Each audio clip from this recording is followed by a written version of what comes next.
In my video of the DCML pathway, we learned how a mechanical touch signal travels up the spinal cord. But what about temperature and pain? Enter the spinothalamic pathway. This pathway's neurons are type A delta and C fibres with little or no myelin. They aren't quite as thick or fast as the DCML pathway's fibres, so let's use some thinner yarn on our model here. A delta will be yellow and black on this model, and C will be green and blue. Like other spinal pathways, the signal passes through 3 neurons. First order has the sensory receptor at one end and goes as far as a few sections of spinal cord away from where it entered. The second order will take it up as far as the thalamus, and then the third order will take it to the primary somatosensory cortex. Let's put them in place on our model here. Let's start out with cutaneous free nerve endings in the sole of your left foot, leading to an A delta fibre and a C fibre.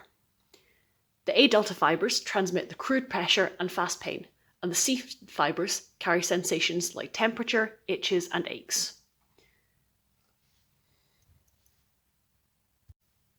We've got our nerve here, and these neurons have their bodies in the dorsal root of the spinal cord, at the same level where the nerve originates. On the other side of the neuron body, the axon enters the spinal cord and travels a few sections up in a tract called Lissauer's tract. Some spinothalamic neurons instead travel downwards in the Lissauer's tract to get to their synapse, but we'll follow one that goes up.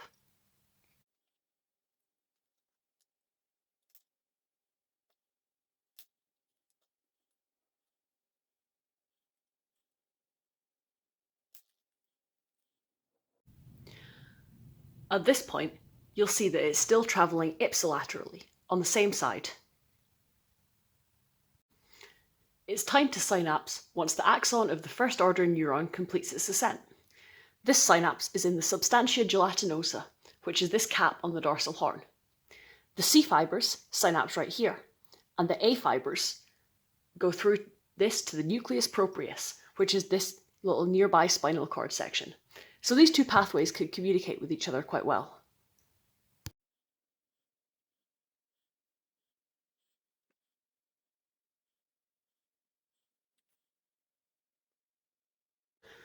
Now, once the pathways have synapsed, they're going to ascend a couple more segments. And as they ascend, they're going to decussate, so they cross the midline, and they also make their way towards the ventral side. This is the point at which they start to divide.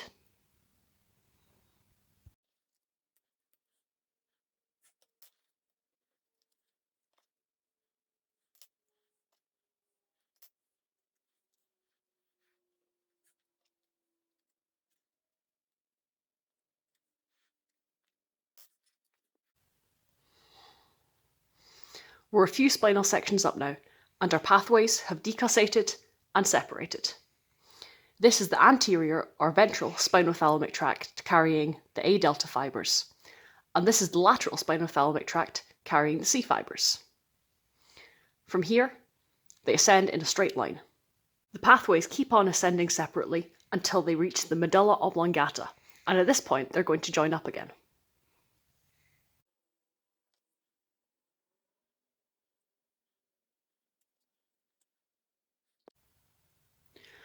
This new tract, in light green here, is the dorsal lemniscus, and the 2 nerve fibres are going to travel up through the pons and right to the thalamus.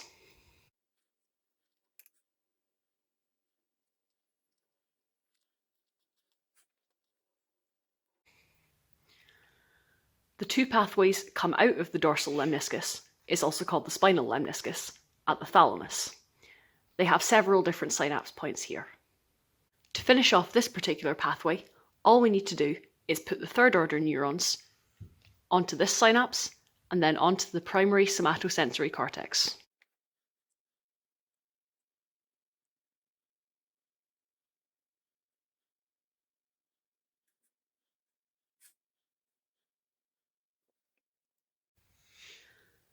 This section of the pathway allows us to feel the location of the pain, but that's not the only way this pathway ends.